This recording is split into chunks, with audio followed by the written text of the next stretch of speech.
So today, we're going to dig into how a series of, frankly, critical errors managed to throw one of the country's most high-stakes admission processes into absolute chaos. Let's get right into it. And that's really the big question, isn't it? I mean, for thousands of you aspiring doctors, a final admission list is supposed to be exactly that, final.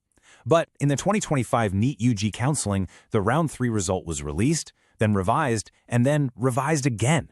And all of this happened after students had already locked in their choices. So how in the world does something like that happen?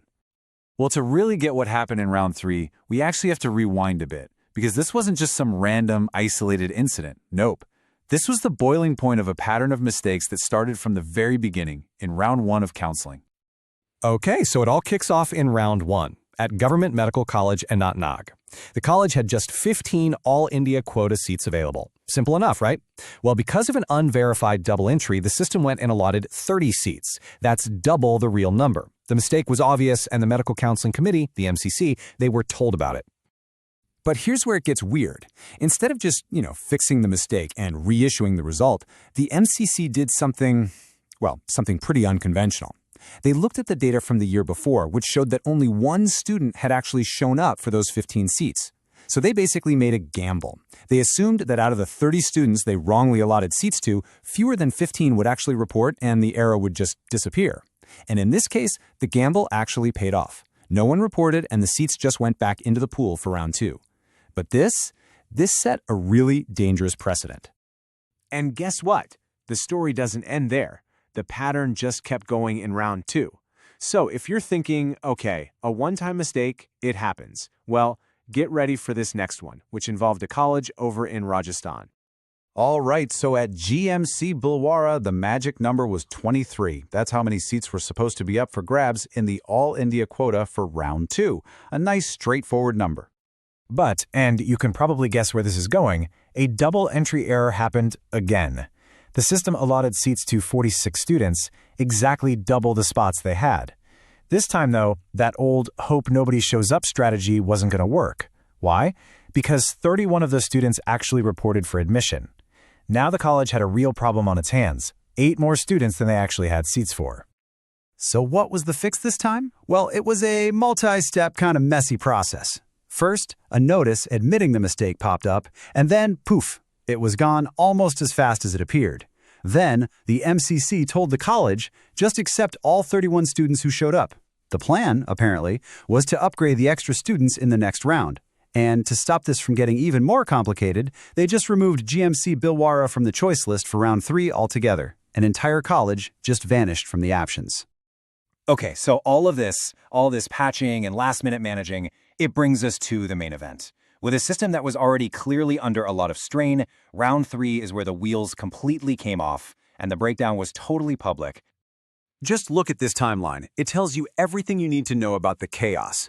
Student choices were locked in on October 18th. 4 days later, the first result comes out.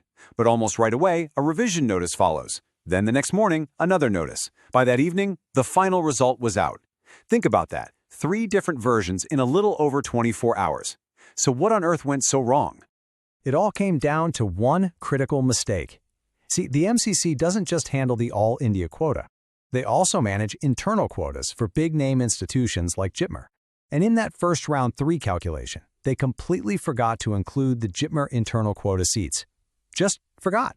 When they finally added those seats back into the system, it created a massive ripple effect. And the consequences of this one oversight, they were huge. This wasn't just a simple numbers game. Adding those seats back in meant they had to rerun the entire allocation algorithm.